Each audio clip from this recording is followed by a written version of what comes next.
Bronwyn Holm, I have been talking to you as you are touring Australia, in this case, South Australia, and you have brought today two really important guests, Wade and Vanessa. I'm going to begin with you, Wade. Just tell people exactly who you are and what you do with Billboard Battalion, which is an extraordinarily important group in Australia. Yeah, g'day Liz, and to everybody here watching. So Billboard Battalion, I formed it in 2022. My history is in agriculture, third generation dairy farmer from north central Victoria, Australia. And the reason I put Billboard Battalion together was during COVID, there was such censorship on any information that was so critical from medical experts and from people generally. So we put Billboard Battalion together to literally put billboards on utes and vehicles and travel around the country and cities and towns to take the information into the general public, which the media platforms and the politicians and the mainstream media and many of the liars in the top end of the medical profession and so on were keeping from the Australian people. The things that were so critical for them to know for their life and for their safety, in so much as COVID was a complete scam. The vaccines that they were pushing was actually not a vaccine. They are a biological weapon. They are designed to create enormous harm, and that is what we've seen, and we're still seeing this. So the other thing, of course, was that they were censoring any information from medical professionals, particularly from the US, who said that there are the likes of ivermectin and hydroxychloroquine and a few other things that would take out COVID and fix it. So therefore, that's why we put Billboard Battalion together. My history has been being across many, many different political issues. So Billboard Battalion was an extension of what I've been doing for probably the last 40 odd years. So that's how it got formed. That's what its purpose is. That's what we're still doing now. And the further we go, we find it's even more and more critical given the overall global plans for our countries and our people, and who these elite criminals are and what their objectives are. So, the community being able to speak out, the professionals and the people who are engaged and know have to have a platform to be able to speak out. So that is a big part of what this is about, Liz. That's a very good summary. Do you get a lot of people still driving around with information on their cars? I mean, it's a brilliant way to spread the truth. So not recently. With a lot of people sort of have the misguided impression that COVID is over and the threat is over. So I think that we've been doing things a lot differently since we first started in that way. We've run a hell of a lot of public forums, a lot of town hall meetings, a lot of Zooms, podcasts, webcasts, interviews on radio and all sorts of different activists and media people who just popped up and got going, all kinds of citizen media. So we've changed to that a bit since the days when we were running the convoys. We have now the Billboard Battalion bus, which it's a 40-foot bus that we adapted to tour with. It's got all the Billboard Battalion signage on the side, a lot of the messaging about the World Economic Forum, about permanent lockdowns are coming, about the fact that the governments are attacking you, and that attracts an enormous amount of attention. But we do need to get back to doing some convoy kind of protest action and information and education, because it was quite remarkable that when we do the convoys, we'd also do a lot of static displays of our information and so on. And the amount of people who, and some were quite narky when they'd stop to have a go at you. But when you're talking to people and just telling them the truth and the facts, that resonates quite quickly with many people, and people who stopped who were aggressive and hated you, within 5 minutes said, well, I didn't know any of this stuff. Wow. So that's the purpose of it. And that's the purpose of why government and media censor information and shut people down and call us, tinfoil hat wearing, conspiracy lunatics and so on, is to create the hatred and the division so that people have a predetermined hatred of you instead of wanting to understand information. Absolutely, to keep us dumb, to not know what's going on. And it really is starting to expose the mainstream. We call them legacy media. They're really about to topple, I think, Wade. We'll get back into a lot of those issues. I want to bring you in here, Vanessa. You are an organic farmer in South Australia. Tell us about your background, what you've done, and what you're going through right now. Yeah, so I'm actually new to farming. I started the home delivery business Organic Box 16 years ago. So I come from, I guess, a background of passion for healthy organic food, and then we decided to get into farming because we wanted to have control over what we're sending out to our customers. And just through that journey, I guess, and even before that, I was aware of what was going on in the world, and food security has been a huge thing for me. Here in South Australia, so much of our food growing land is now being put under housing. The land that's actually left is out north or arid. There's, where we should be growing food has disappeared. So for us, just doing the food security as well, and just passionate about people eating real, nutritious, healthy food, because I don't think people correlate what they're putting on in their bodies with their health and wellness. So that's my passion. We've been growing for up here for 10 years, and we also picked up an orchard in the Riverland, so that's another big story.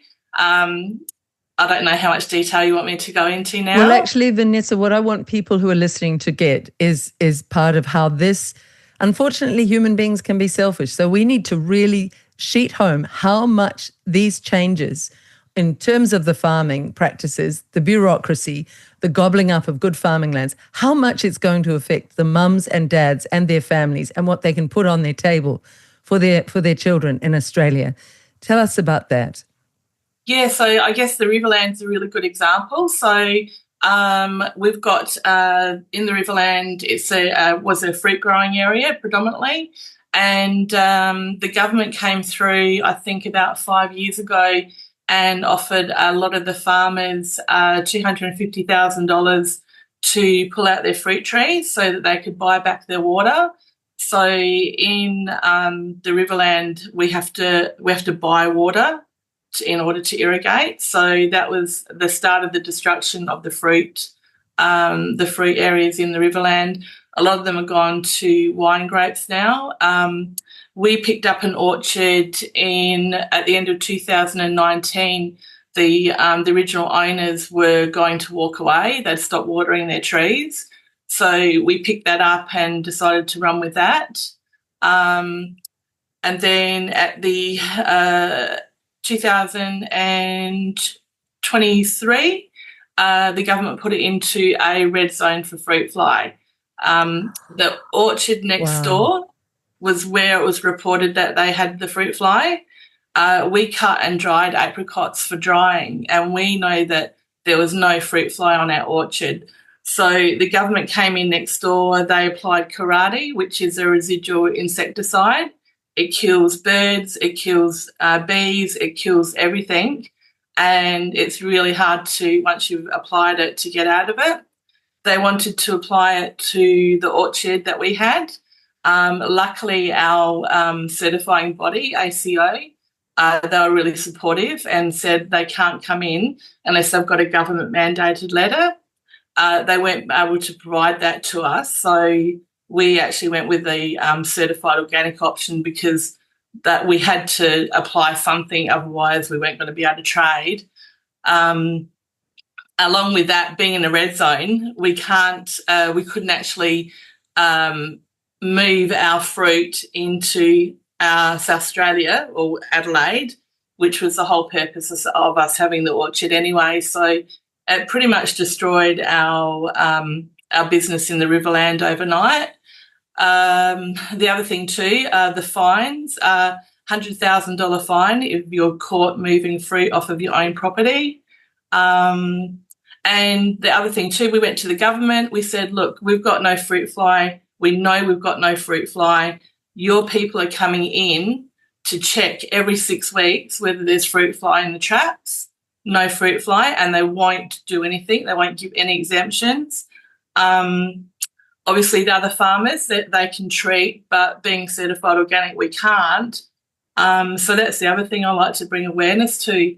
People are eating food that's like covered with methyl bromide, and even the biosecurity officers will say to us, we tell our family not to eat that food because they know what it does to the fruits. So this is horrendous. Wade, is this an unusual story that you are hearing travelling around talking to farmers? Or is this sort of bullying, which, as you said, it's very like the COVID-19 bullying, Wade?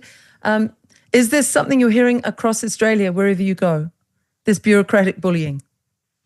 So absolutely, and government has really, really ramped this up over the last couple of years, Liz.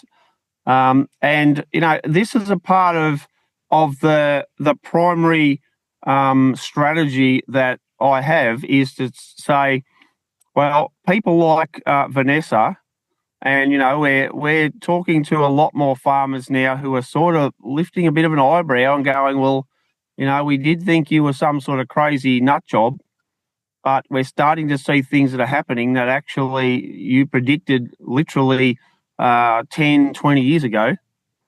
And so my message to people such as Vanessa is that we have to, as an industry, and this is what, you know, one of the big objectives that I've got, we need to get people in the agricultural industry to stop playing the game. We've got people who go to government and plead their case to DPI and all the rest of this, when the game is set up so that the DPI and the government are not going to listen to you because what farmers are saying is correct, but the government is not interested in what's correct. They're interested in using biosecurity as a weapon against our farmers. And this is one of my primary objectives in the agricultural sector, is to get the agricultural sector to stop, I don't want to use the term bitching and whinging and going cap in hand. But at the end of the day, we need to say, you are deliberately wiping out farmers. We need to get very clear cut, because I'll go back to the Murray-Darling Basin Plan. So, Liz, you might not be aware of that, I'm not sure, but many Australian farmers will know that the government came up with this shocking plan to return all this water from irrigators to the Murray River, because they claimed that the Murray River and the lower lakes in South Australia were dying because of all these terrible farmers were using up all the water. So they got a whole heap of corrupt liars, of so-called environmental scientists called the Wentworth Group, and a bunch of other low-life scumbags from universities and so on, who said the environmental science says that we're killing the Murray, so we've got to pull this water back into it.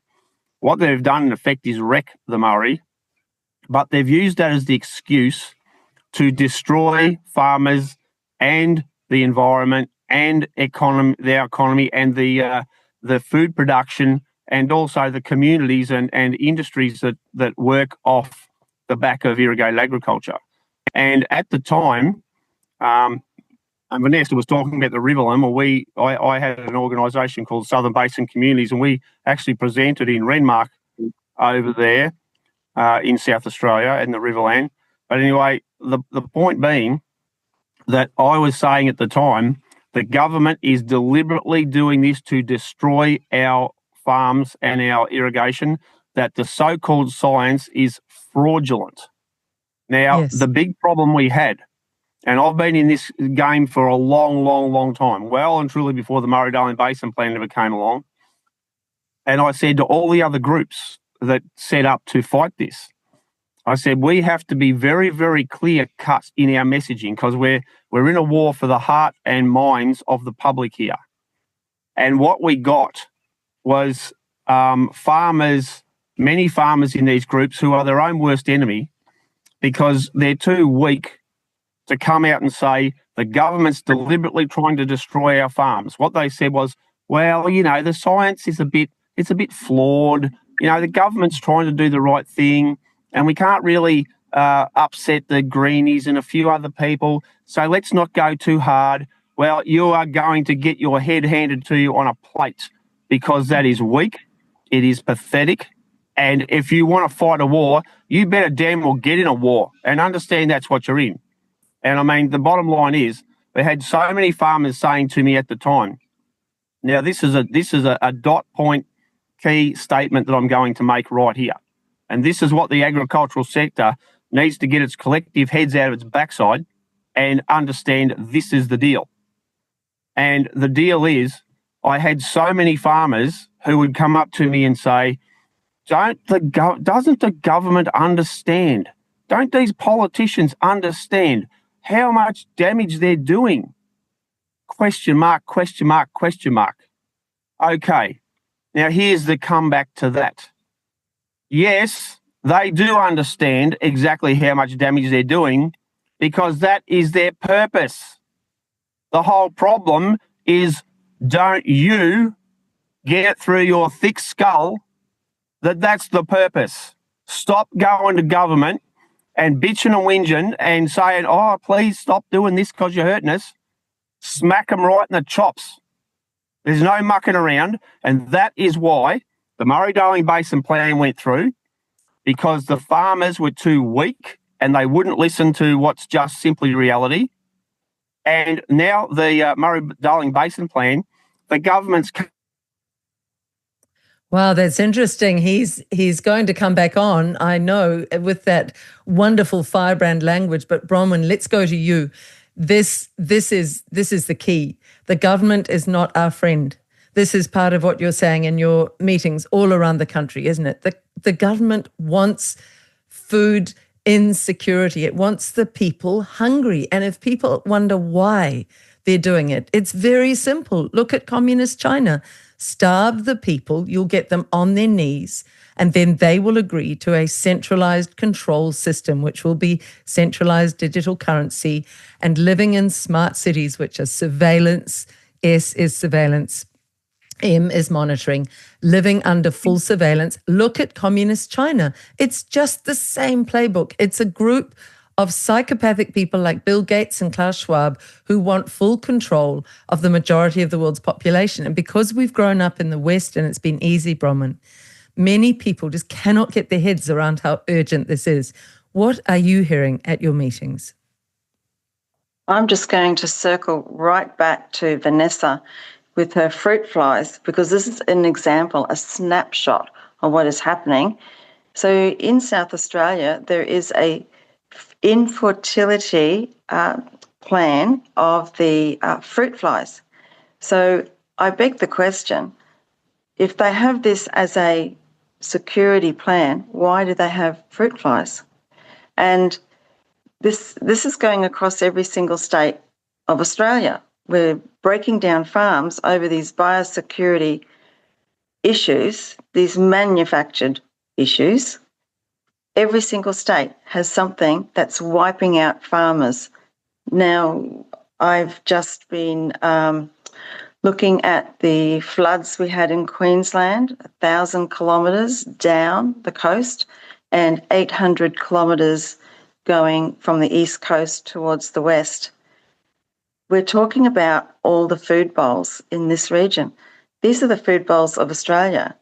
They've just been wiped out. What are the other pests they're saying? I know you've talked about fire ants and fires. So you feel these are manufactured. All of this is a manufactured crisis. And if we wonder about it, look back at COVID. That was a manufactured health crisis. It didn't need to be. rolled out around the world. It was rolled out by Bill Gates and the WHO. So is this a similar pattern, Bronwyn? What happened in big pharma is happening in big agriculture. So with this, we've got fire ants in Queensland. We've got a variety of these pesky weeds appearing in land that I don't even know how they even get there. Things like dieback in North Queensland, it just kills everything. I know every other state has their own version of that. And then we've got all of these insects that have come out of nowhere, and bird diseases in Victoria and South Australia. You've got the fruit fly. In Queensland, there's the fire ant.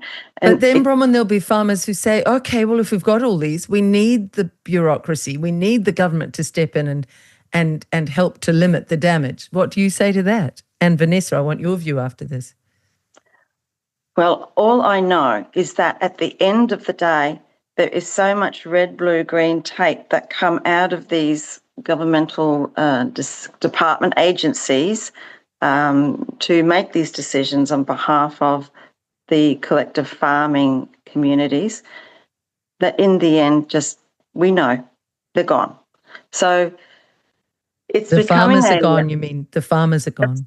Absolutely. They're just walking off. They're just leaving the keys on the kitchen bench and walking off. They've just had enough. Is that an exaggeration, Vanessa? Or is that what you're hearing as well in your community?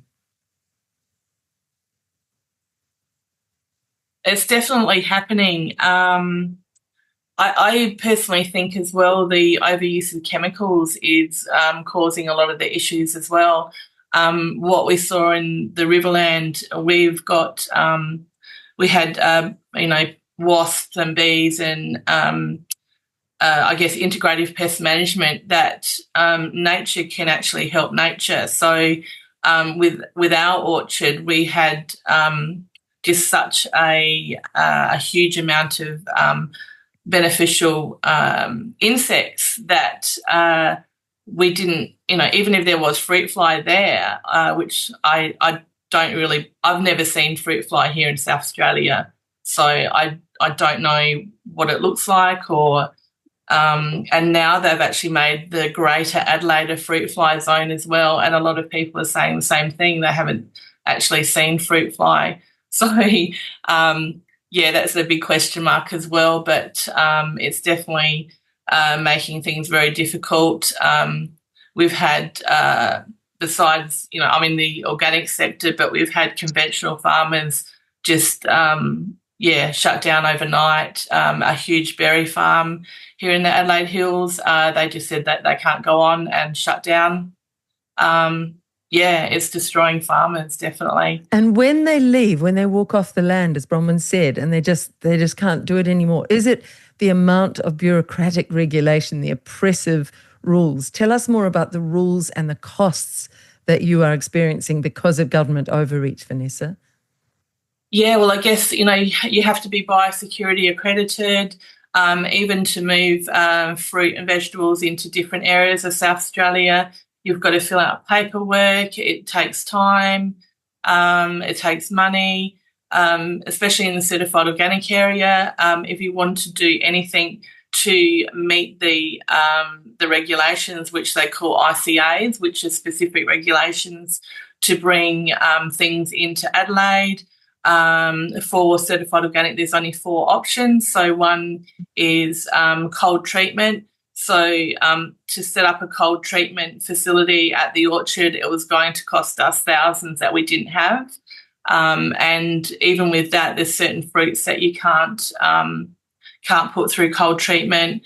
So and then it's just a constant battle with having to pay for this and pay for that. And at the end of the day, a lot of farmers are struggling. We invested thousands into the Riverland, and when we walked away from that, we were $150,000 loss just with that. So you've walked away from that orchard now? Yeah. Because of all of that fruit fly that you never saw on the land, and yes. This is how they're doing it. Yeah. Do you know what the bigger plan is, Vanessa? Are you aware? Definitely. What would you say it is as somebody involved in food? Oh, the destruction of fresh food. I mean, we saw it during COVID as well. They allowed people to go and buy Hungry Jacks and KFCs and McDonald's, and yet they made it so much harder for people that were providing fresh food and locking people inside. Destruction of farming, the water, like here in South Australia, in drought at the moment. Bronwyn was saying the government announced a support package for farmers with the drought. It's a $5,000 limit for each ABN, and that's even needs a co-payment. So, and they've got restrictions on what you can spend it on. $5,000 isn't going to help people. It goes nowhere. ABN is what, Vanessa? What does that stand for? Oh, Australian business number. So you have to be registered business farmer. It's just horrendous, Bron, and you're hearing this in your meetings. This is not unusual. Vanessa's story is not unusual. Is that right? Every meeting, everyone. And what is the level of desperation? What do you feel? Is it palpable in the room that these farmers are being driven right to the edge? To be honest, Liz, when we start talking on these topics, I might as well be talking about how to make a banana cake. And, you know, it's like that kind of level of response. It's like, oh, that's interesting. Oh, okay. But when I put in front of them exactly how it works, and in this case, we've got sick soil, we've got sick plants, now you've got an insect attack, if there is. But people like Vanessa and all farmers that I know, they will look after their land as best they can with what they know, because at the end of the day, that land was either a generational inheritance or it's to be inheritance and a legacy for the future generations.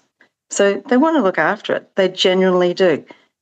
The information that they get from big ag product cartel suppliers, reps, a lot of the agronomists even, have actually been part of this plan that's been going out for 100 years. We've been drying out our soils. We've been glyphosated every which way. They're spraying it like Vietnam. And you were telling me in another interview that glyphosate is a desiccant. It dries out the soil, doesn't it? It's a ruins desiccant. the soil quality, ruins it. Well, let's think. You put it on a weed, what happens to it? It dries out and dies. That's what it does. It does it to your soil biome. It does it and it locks up the minerals in your soil, which is what your plants need. Now, all of a sudden, you've got to add your minerals, you've got to add this and add your high levels of nitrogen, potassium and phosphorus. Now you've got to add a wetting agent. Now you've got to have a herbicide. Now you've got to have an insecticide. It's a repeat business model. And farmers are rolling in it one day after another, and they haven't cottoned on. It's planned. And the agencies and the huge corporations that make these products, that instruct these products, they know full well. And that's why living microbes is always going to be held back as something that's not going to happen. That doesn't do much. And here we should introduce well. Your product, Bron, is yourearthfood.com, and it is living microbes for the soil, which you have explained in other interviews, which we'll add below. You can help people to create very strong, healthy, vigorous plant growth, and from there, very strong, healthy animals, just by having these microbes in the soil, which incidentally also take up toxins in the soil, don't they? They eat them. They clean them up. They clean up the soil. They bring in fungi. They make it comfortable for worms. They put nitrogen, atmospheric nitrogen in the soil. They hold moisture because they put tiny nanoholes in the soil. They have they actually build trace minerals in the selenium, which come from soil, which is what we need as a foundation of our health. So one of the reasons why so many people are so sick is because we don't have the trace minerals and selenium. And before I came on this tour, I had a meeting with my doctor, and she was saying Bronwyn, do you know what my latest, the most significant diagnosis I'm doing regularly now? And I was sort of thinking, oh, well, what the usual, like cancer, heart attacks. She said, no, it's scurvy. And I said, scurvy, lack of vitamin C, because we're not eating food that's grown the way Mother Nature had intended, and that is with the living microbes in the soil. They are the ones that unlock all the nutrients in the soil. They are the ones that bring out that vitamin C in your spinach and your kale and whatever. That's everything, all our good health comes from the ground up. Yes. And I've said this before, we're a system within a system within a system. You break one of those systems, we're in trouble. And that's where we find ourselves right now. And we're at a tipping point for humanity, because if you say to people, well, look, go and see this. It's the UN 2030 agenda.org. It's all there in plain sight. They can't believe the things I'm telling them are actually from that site. And we are in lockstep with that right now. And we've got 5 years. We're enjoying such a great life right now. We wake up, we go to work, we have our breakfast and lunch and dinner, and we go to the shops, and we've got time, we might do this, we might do that, and we've got very busy lives. But this is all changing. We've only got this, we're at this tipping point. We're a sick and tired humanity right now. And we're broke right now. I talk to people all the time. They can't afford this, they can't afford a bottle of vitamin C from that big distribution channel. Well, they're better to get healthy oranges, aren't they? They're better to get healthy food from. I want to push here, Vanessa. Your business is organicbox.com.au. Organicbox.com.au. Can people order your healthy food from around Australia or only in South Australia, Vanessa? Currently only in, currently still in South Australia. We have talked about going into the eastern states, but we haven't yet branched into there. And obviously, for that, you would need obviously a great deal of regulatory, bureaucratic nonsense that you have to get through. Just tell us what it felt when you heard Bronwyn in the talk that you went to, giving some hope to you as a farmer, talking about these potential micronutrients that you could get from her product that would help. What did it mean to you? Just going to Bronwyn's talk, like I go through ups and downs all the time. Like 2024 was tough. We've always been strong with our business, and we know that we're sending out a really good product. We know that our soil's healthy. We've had environmental issues that we've had challenges with, like ducks come and eat our bok choy overnight and things like that, but that's farming. But just hearing Bronwyn telling people the truth of what's happening was just so inspiring, and it's just given me the fire to keep fighting.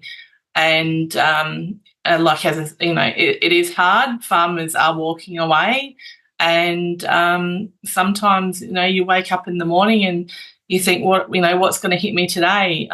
Another thing I didn't talk about is local council. We have been hammered with our local council food officer.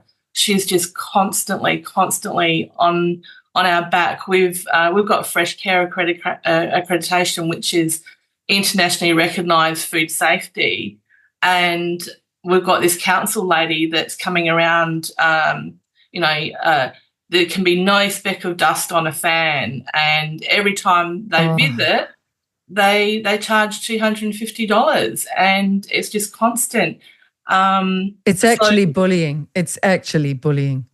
Yes, and evidently they have got the right to just come on our property at any time when they decide to. And the reason she popped up in a unannounced visit because they alleged that we were slaughtering animals on our farm and running a distillery. And I'm like, No, we've got an abattoir like 5 minutes down the road. But that was the excuse to come in and go through everything. Like the pressures are constant, and you're sort of like, okay, what's going to happen today? Like, is someone else going to turn up and say, you know, what are you doing? So, yeah, I've been fighting for this for a long time.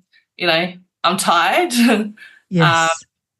Yeah, we're struggling financially, like a lot of farmers, and you just think, you know, when's it going to end? And you know, when are people going to fight for us? Oh, Vanessa, there must be so many who want to produce beautiful food for their fellow human beings who are feeling as you're feeling. Yeah, and I think, you know, I got into organics because of my own health challenges. So I see my role as a healer through food. And Yes. and yes, I'm so excited to start using the earth food. I think it's going to improve our soils, improve the quality of our product that we're growing. So definitely more hope there. And just to know that there is support out there, because sometimes when you're stuck in the trenches, you feel so alone. Oh, Vanessa. I would very much like to keep in touch with you and hear about how the earth food, the mycelium improves and the microbes improve the quality of your products. We can even put some film on that. Certainly, if ever this interview were to result in them increasing their bullying, we will simply do more interviews until they realize they don't like the exposure, because that's the one thing these bullies don't like. They're cowards. They don't like public exposure. So we're going to be right here on your side. But could people write to Vanessa, organicbox.com.au with support, but also just for orders? It would help for you to have money, because I know your costs have been going up horrendously. Tell me about your power bills. Just give people an idea of you're being attacked on multiple fronts, you farmers. So what's your power bill been like? Well, our power bill for the last quarter went from $3,000 up to $5,000. And that was a huge jump for us. We've actually got solar in that we run our bore pump on. So our bore pump is pretty much zero cost. But the cold room costs went up.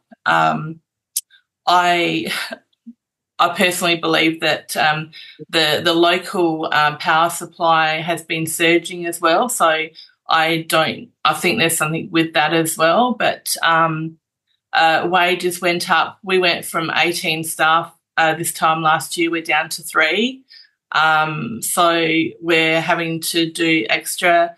My partner Jason's had to go back to work. So we're running the farm and the retail business and trying to pay the bills by him going out working, which means that I'm out doing more in the paddock as well. So this is absolutely cruel. I really want people to get behind your business. What's an email people can write supportive emails to you if you would like some support, to know people are behind you? What's your email? Email is vanessa@organicbox.com.au. And sometimes I will say, Vanessa, the government, if you're really powerful, they start to, and you are powerful, they start to put their horrible trolls, their paid armies of trolls. If you open an email that's horrible, you don't read beyond the first few words. It's just a hack that I do. Just don't read the nonsense. Could you support Vanessa with lots of those messages of support? Because we need really genuine people like you. Honestly, Bronwyn, this is horrendous. This is a horrendous form of bullying of the most important people in our society, aren't they? Those who grow our food, Bron. That's right. What we have to do, we have to be in communities. We must look after our farmers. Yes. As a community, I know that these farmers need all the help they can get. They do not have the staff they used to have and should have. As volunteers, I know you can have a small group of people. Look, it could be 1 hour a week. Can you afford 1 hour a week? It's bugger all, really. you'd probably spend more time in the toilet than that, like Or seriously. at a cafe, instead of sitting at a cafe. What are you suggesting here, Bron? Go out to a local farmer, knock on the door and say, So can I help you?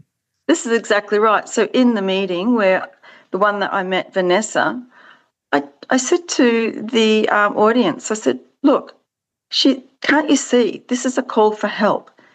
This is not the only farmer. They're all like this.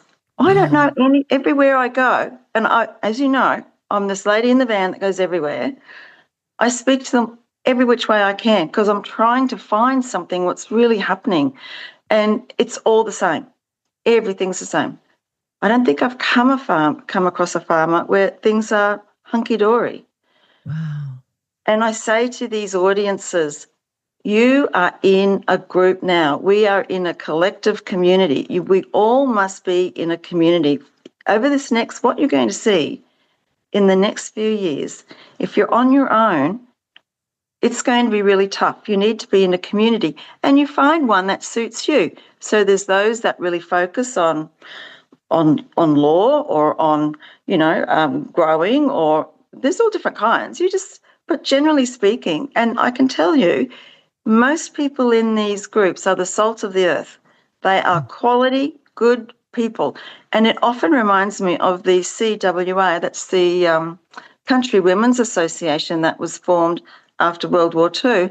And the Country Women's Association had organisations and communities dotted all over the country. And that's how communities were held together.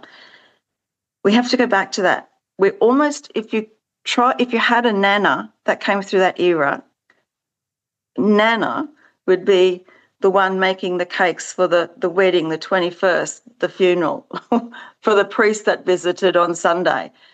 They were always together with food. They looked after each other. They held each other's hand. They had a shoulder to cry on. They celebrated together. Everybody knew what was going on and they looked after each other. We have to go back to those times. I agree with you. I agree. We need far more connection with our farmers. We need far more stories of the suffering they're going through. And I guess when we go into those communities, Bron, then we can start to pressure the local politician. But we can't ask, as Wade was saying, it looks like we've lost poor Wade. He was on the road, so he will come back or he won't come back. I'll follow up with him otherwise after this interview. But Wade was saying it really is not about holding our hands out to the government or holding our hands out to a farmers group anymore and saying, you do it for us. It's about the people in the cities connecting with the people in the countries and person to person supporting you. Vanessa, am I on the right track there? What would help you? You're on the land. You need the help. You're stretched to the max. What would you love beyond Bronwyn's wonderful microbes? We would definitely love any help that we could get. Just like I think Bronwyn said last night, even just people coming up to flat pack boxes. That's one extra thing that we don't have to do. Just helping putting hay out, harvesting, weeding, and any type of help is appreciated. And after the talk that we did the other week, we did actually have some people reach out and they'll be coming up to help us. And like, as you said, even half an hour make a huge difference. I have looked at, looking at the option of doing some type of share farming. And I think that's a really good model. But sometimes the headspace won't allow, just having to add an extra thing on to dealing with what we're dealing with. But once again, talking to a friend last night and talking to Peter of Garden Goodness here in Adelaide, I think we're going to look at trying to work together.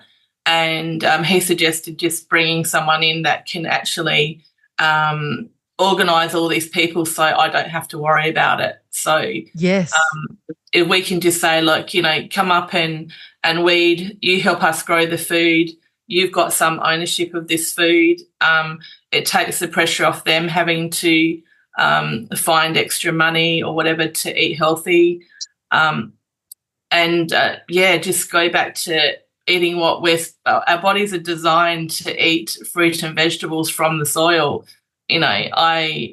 There's nothing better for our health and wellness than healthy food, healthy plants. Yes. It's beautifully said, and it does really inspire me. It makes me want to go out locally into my countryside, just around this little village I'm in, and find a farmer and say, do you need help? Reach out to farmers. What are you doing for your own mental health and well-being, Vanessa? What is there out there for you? I have to do a shout out. We do work with a business mentor, and he's amazing. He's supported us through some of the dark times, and just having that community around us. And that was the other thing I was going to say, getting out and being in the soil, being surrounded by bees and birds, and that's great for people's mental health and their health as well, because the soil energizes us. So it's a win-win. It's the best way to reconnect with families, get the kids off the devices, say on a Sunday we're going to go and help. We're going to help a local farmer for the whole day. And I'm sure children and families, it would unite them. Bronwyn, that is a way to really push back, to ignore what the government is trying to do to a certain extent as far as we can, and to help person to person. What other ideas are you getting in the meetings, Bronwyn? What are people saying they want when they come to your meetings? Well, the other thing is I try to encourage them, because we're talking about a demographic. They live in apartments and townhouses. We've got ordinary suburban back blocks. We've got very simple structures of where people live. So when they hear of Let's Grow Food, it's like, too hard, I haven't got enough time. Is that going to cost too much money? Because remember, we had $48 billion go through one of our big hardware stores here in the gardening section on a yearly basis. We're talking about a population that's 27 million people. And we're not all gardeners, so let's just pick a common sense figure. So let's say 3 million people, 4 million at the most, might be gardeners, and yet we're putting $48 billion through this thing. And the two biggest selling items, one's a desiccant, the glyphosate one, and the other one is a 97% water and 3% seaweed tea. I don't know if I should say it on here. Wow. Yeah, we won't say the brand, but that is so telling. It's 97% water, 3% seaweed tea from China. And all you're putting on your food right now is something that breeds insects, compacts your soil, brings up the weeds, and it's a repeat business model. And that's pretty much what I'm saying to people. Open your eyes. Cannot you see what's happening? You are caught in this repeat business model, and that produces a $48 billion turnover for that one big brand. Now, I say to people, stop it. I actually call it the rot, stop the rot, because all we need to do is to start to see, where can we grow food? Well, do you know what? I have pumpkin vines growing in my roundabout at the end of the street. No one's going to look after that. It's fine. We don't have a problem. We don't have council coming down to this area and putting glyphosate on everything. I find now there's a wonderful guy in Victoria. He's got a little business called Nikos Garden, and he focuses on the really tough seedlings and foods that are grown in Greece. And the environment that we're living in right now is a really tough environment. We've got no water. We've got... Oh, by the way, a little side note here. How come there is a 1968 legislative act called the Rainmaking Act in South Australia that's not being used? I find that unusual. And moving on. So these people are bringing food to a different level that we can manage. You can have 4 heads of lettuce or celery in these pots on your veranda or on your balcony. You can have food that has seeds in it. Keep those seeds. Those seeds are like gold. And in fact, in the very near future, you can trade with them. That's a commodity, because right now in Europe. I know Germany is one, in parts of Germany, and there's one other country where you're not allowed to store seeds because you'll be fined or imprisoned. That law is coming into this state here. One of two laws are being, one of two have already been passed in Victoria as part of this. And the idea is that you shall not be in control of the food. You shall not have seed. You shall not, and if you did, the seeds are dipped in neonicotinoid, which is a human carcinogenic, and that's to stop the seed from having a second generation after harvest.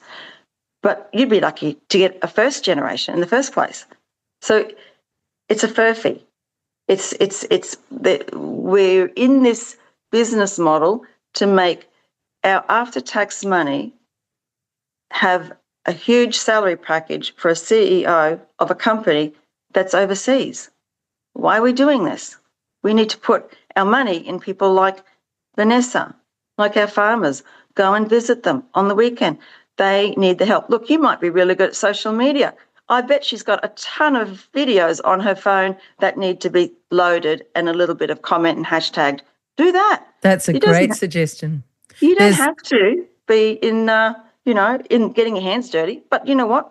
When you have the mycobacterium vaccae, which we have in Earthfood, and that is in the soil, that's a natural antidepressant. You can actually breathe in that from our bottle, and it goes through the blood-brain barrier, and your brain has the serotonin, the dopamine, and these things will be what we need. So that's why when people operate with living microbes, they can get sunburnt, they can get scratched, break a nail, drop something on their toe and be in pain, and they'll go upstairs after all of the gardening, have a shower, and they feel so bloody good because that's what that does.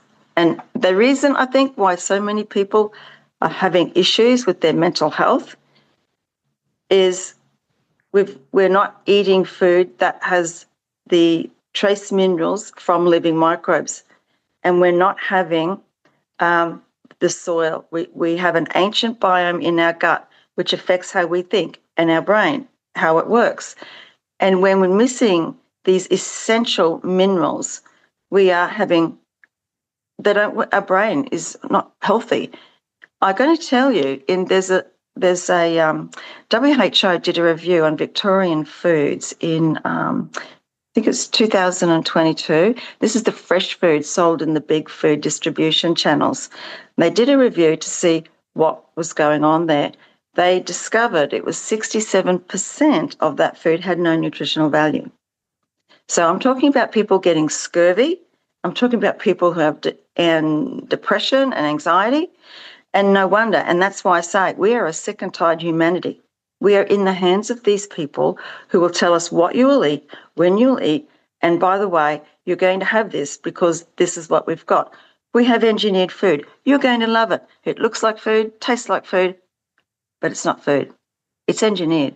Yeah, so these microbes are available at yourearthfood.com. Brilliant. And that's what you're going to be doing, Vanessa. I would very much like to keep in touch with you and see the effect of these. And I think a lot of people would like to follow your progress. If you could film perhaps a control group where you don't use Bronwyn's microbes and a control group of vegetables where you do use them. And we'll put that in, and perhaps I'll catch up with you in another month, Vanessa. Yeah. It's been very good. Your final words, though, from you today. I would like this. We're going to go out on the Agenda 2030 goals so people can see how dark they really are. When you translate them into the truth, you can see how dark they are, and I've done that. But your final words to people who think, it'll all be all right, I'll just turn up at the supermarket, the food will always be there. You know, she's just a rare farmer who's not coping very well. What are your words to that sort of person? What's your warning to them? It's definitely happening. Just go out and talk to any farmer, find out how hard it's been for them, just to cover their costs. I mean, there is a little bit of awareness out there when the media started calling out the Coles and Woolworths, and people were going to boycott them, but it lasted a week, and then people are back to the supermarket. The supermarkets are also killing farmers. They won't pay them long terms for payments, and they're destroying the farmers as well.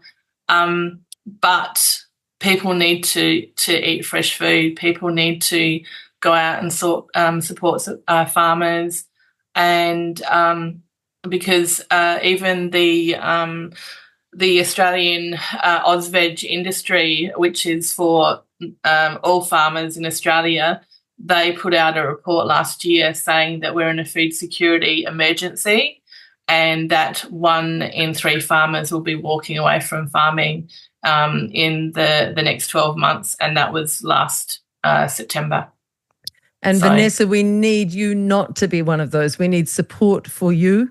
So please go on organicbox.com.au and support Vanessa. We will follow your progress. I hope the wonderful mycelium and the microbes really help your farm blossom. And please, everybody, listen to these Agenda 2030 goals and see what they are doing.